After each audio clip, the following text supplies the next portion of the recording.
What's up and good morning, guys? Welcome back to another video. It's dark in here. Wait for it, wait for it. I hear a Denali out there.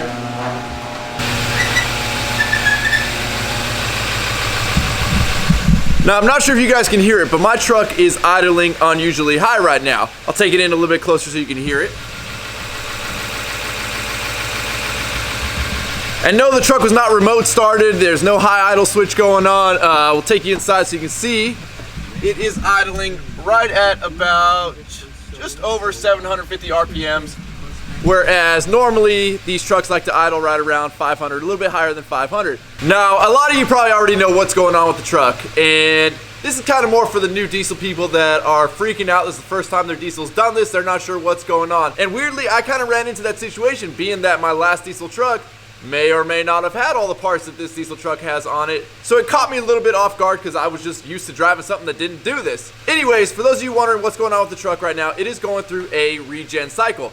So pretty much what that is the diesel particulate filter has picked up a certain amount of particulate to where it has triggered the system that it needs to go through a regen process, which is essentially going to burn off all of the particulates that have collected.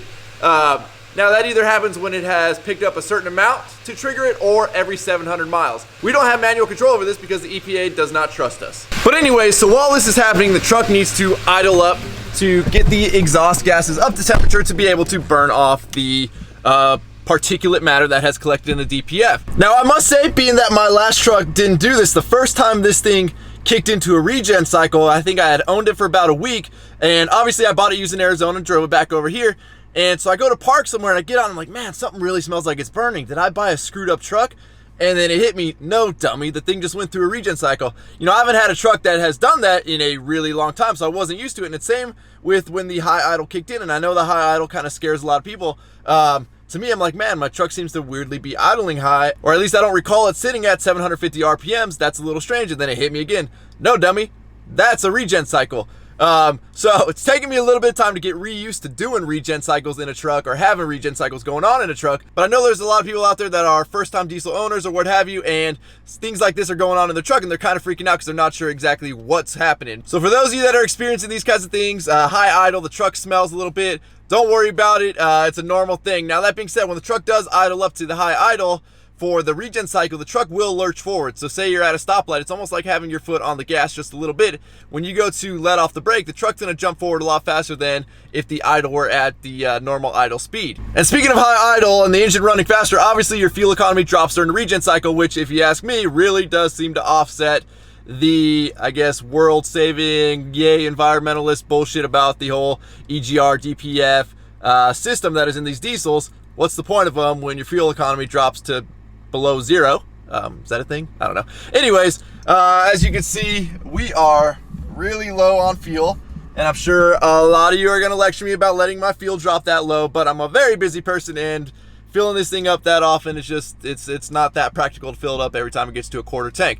So anyways, we're going to run over and get some fuel in this bad boy, and then I think it's time. You guys have been asking in every single video, and you've been asking on Instagram, you've been asking in my live streams, when are we going to get an update on the flagship project? So I say we take you over there today, and let's do that. And because it would not be a normal day at the gas station if the entire fuel side was empty, but the side that has the diesel pumps is filled up with cars. Please, guys, don't block the diesel pumps. Now here's a fun fact about a regen cycle. Just because you shut your truck off doesn't mean that the regen cycle was done and completed. Once you start your truck back up and you get going again, the regen cycle is going to start back up. I find it funny how people point out in each one of my videos that they had no clue that little hook was to do that. I'm not even entirely sure that's what it's for, but it makes sense to me.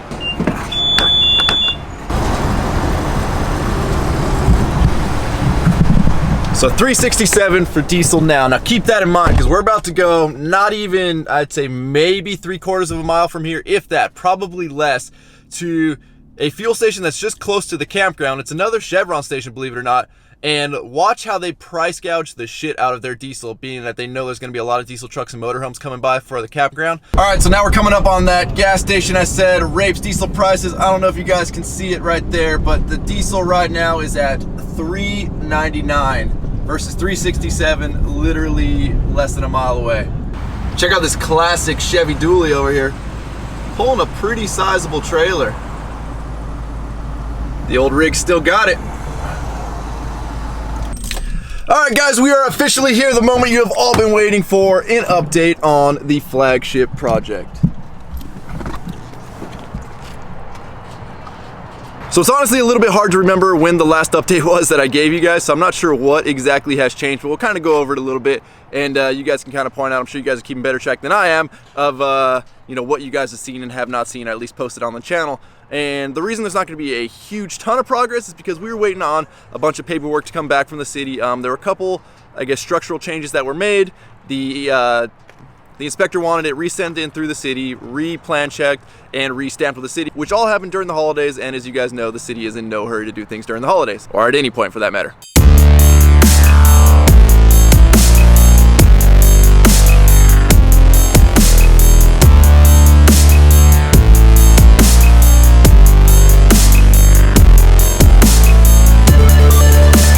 Get over here, buddy.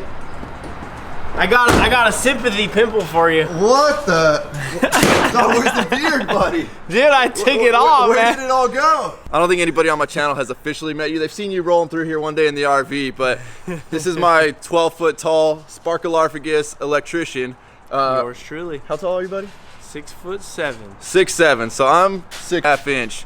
I don't know how well you guys can see the height difference, but it's not too often I feel small on a construction site, but Yeah.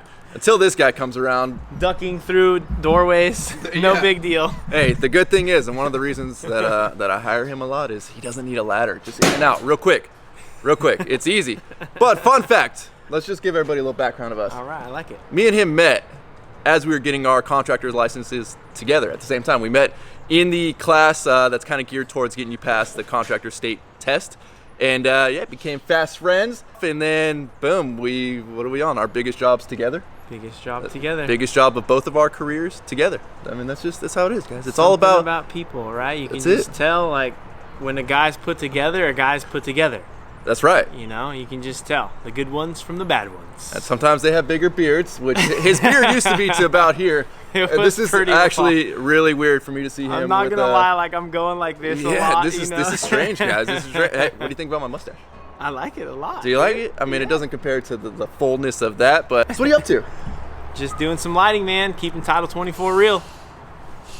Most people don't know what that is. Okay, well, Title 24 is a California requirement for commercial space, and everything is supposed to be on lighting control systems. There's no just like an on-off switch anymore. AKA costs the clients a ton of money. That's what that means. California wants to cost everybody a ton of money. Those systems are not cheap. So you guys can see we got glass doors going in. Most of the siding is done. They're doing a little bit more work on that. Coming inside, we've got one side drywalled. They're leaving the back side open until they can get the rough-in inspection of all the electrical. The HVAC, some of that stuff runs through here too. So everything is staying open until we get final inspection on that, and we are allowed to close up the walls. Here's kind of a better shot, I guess, of the glass wall entryway to the main building over here. No big update in there. We did get some rain that seeped in through there because the roof is not on yet, thanks to the city kind of holding us up on that. So because of that rain, some of the drywall in the bathroom got wet, so they're kind of working on getting all that remedied right now. But here's the big change for you guys. I don't know if you can pick it up, but we've got actual roofing going on. It's all gonna be standing seam sheet metal roofing, so that's a big exciting change. The job site is currently a mud pit. You can see the all the ruts left by all the equipment running through here. So some of the trades are kind of waiting until the job site dries out. I don't know how well you guys can see me with the sun right behind me, but I want to show you guys this. I want to show you the clean, I guess, expertise work that the pool company does. This is the kind of shit that gets me excited, and this is what I'm talking about when I'm talking about being clean, being organized, just really giving a shit about your job. And just by how well organized the pool equipment room is here, you guys can see why I work with the trades that I work with. And just, I mean, everything's just beautifully organized, set level. That's the stuff that kind of sets the professionals apart and the guys that you can actually tell care about their job. So if you guys are wondering what I meant when I said that me and my giant Sparkalarphagus electrician, Aaron over here, went to school together or met in school, I don't have any formal school education when it comes to construction management, any of that.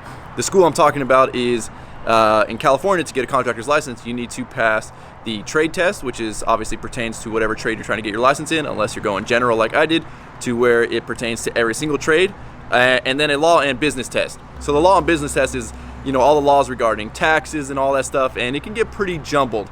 So in town we have pretty much a school that gears you up to pass that test, especially on the law and business side of things. They're not there to teach you the trade. They're not there to teach you anything other than the law and business side of it and passing the test. So me and Aaron met there doing essentially the same thing, other than obviously he was there to get his electrician's license while I was there to get my general contractors, but the law and business portion of it is the same, and then the trade portion is what differed between our two tests. It's gone, dude.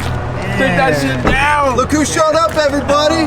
This is like a Game family time. reunion. This is game time. So everybody wonders what happens on job sites during the day, and you know, it's just a bunch of guys hanging out with each other, eating burgers. It's a good looking burger, buddy. Some bacon. So Aaron's really freaking out because I told him I'm going to talk about his truck, which is the Ford back there, and this is Aaron's first diesel. Aaron came from an F-150. You know I'm not a Ford guy, especially newer Fords, other than, you know, 97 and older I'm cool with. But Aaron tells me one day he's looking for a diesel truck, and you know, do I got any recommendations? He's looking at a Ford, and I'm like, I don't know if I got back to him. Maybe I did. I don't know. And then all of a sudden he shows up and he's like, dude, I bought one. I'm like, cool, what'd you buy? And he's like, I bought this Power Stroke. I'm like, oh, sick. What year is it? Ends up being a 6.0. As you all know, they don't call them 6 blows for nothing.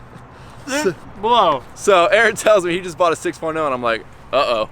Like, has anything been done to the engine? He's like, no, man, it's bone stock. And I'm like, uh-oh. Uh-oh. AKA, that means when it blows up, you're going to be putting all that money into it to bulletproof it. So we're going to ask Aaron a couple questions here in a second. But we'll let Chris tell a story about his dad's 6.0, because he went through the same problem. Shit. And now that they're both here, Aaron can hear the story firsthand. I don't want to make you nervous about your truck back there, but Chris, go ahead, bro. Tell a story about your dad's 6.0. Blew the engine, took it to the dealer. Dealer said it was 16 grand to fix. Had to fix it. Ooh. Now go ahead, hold on. Oh yeah. No. The story okay, gets way better than just that. Go ahead, buddy. Well, we bought it as a lemon, and when we sold it for a lot less than what we fixed it for. No. Go ahead, tell them what you sold it for. Yeah, 5 grand. Was it that much? I thought it was less than that. No, it's 5. All right, so they just put a brand new engine for Five. 16 grand in this Ford, and this was how many miles did that thing have on it? Just hit 100,000. Just hit 100,000 miles on this 6.0. What year is it? 03? 03, 6.0, crew cab, long bed, lifted. Actually a really clean truck because his dad drives like, what, 3 miles to work every day? Yep. So this truck was pretty much brand new, and then the engine blows, and then he puts 16 grand in it, and again has now a brand new truck that's been bulletproofed, and he wanted out of it, and he sold it for 5 grand, to which we were all pissed because we all would have bought it for that to at least resell. But anyways, being that you're a new diesel owner, what are some things you've encountered owning a diesel? Because I get a lot of younger guys that say they're looking for a first truck. Is a diesel a good idea for a first truck? Obviously, you're not in your first truck because you look like you're 50, but you're not. I'll give you credit. It's the gray hairs. It's the gray hairs. How old are you? 32. 32. All right. So you're not new to owning vehicles, but being that this is your first diesel, what are some things that you've kind of encountered that you weren't really expecting? Let's see here. The turbo. I didn't know that I had a turbo and it has all these components and I have no idea how to work on it. There you go. The gas mileage, I thought I was supposed to get some good gas mileage, and the gas mileage is still kind of the same. It's pretty shitty. And that's, I don't know, like encountered not much yet. I changed the oil. It seems pretty basic, but other than that, dude, I haven't encountered any problems. Now, So I'm crossing my fingers. yeah, that's a big one with the 6.0. Now, would you say you're happier that you bought a diesel versus the gas, or would you say it wasn't worth the extra money? I'm actually, I do enjoy driving the truck. I like the gas a little cheaper. Can we put Chris and Aaron next to each other so you guys can see the height difference? Because Aaron next to me, obviously, I'm only 6 foot. It ain't that much, but you guys know how much taller Chris is than me. And there you guys can see the height difference. And look, Aaron's even lower, I think, right where they're standing. Aaron's standing a little bit lower. Holy shit. What size shoes you got, Sparkle Larvigus? They're just some 15s, man. You know what they say about big shoes? I got some big socks, brother. Yep. I figured you'd know the answer. Oh! Oh, mother. Are you gonna fucking dance, bro? Come on, I was just telling Aaron how everybody loves seeing you in the videos. Hey, what's up, folks? How you guys been? Now we're getting Aaron in. Aaron's getting introduced. What do you do? Brent, you just stay home, right? Right. Just stay home. Now the trash talking begins between the trades. We got plumber, electrician. Fucking maintenance guy. Oh. I got my money on Chris, dude. I got my. Well, here's the size difference. I got my money on Chris. There's the size difference. Hold on. What do they say, Brent? The bigger they are, the harder they fall. Now that I got everybody here, we're gonna finish up this video. If that's okay with you guys, if you guys want to be in my outro, that's cool, right? Yeah, outros are good. Okay, everybody wants to be in the video, so I try and leave you guys always with something to take away from my videos, and here's a good one for you guys. Surround yourself with people you can have fun with at work. You know, if you go to work every day and you hate your life, you're doing the wrong shit. You should be over here with guys, surround yourself with happy people. We all joke about each other, we all talk crap to each other, but we all have a good time at the end of the day, and we get shit done, right? That is correct. So, with that, appreciate you guys watching. Make sure to click subscribe to my channel. Make sure to give this video a like, aka a thumbs up. And since my big giant Sparkle Larvigus over here is the new guy in the video today, you gotta say roll the outro. Roll the outro. Damn.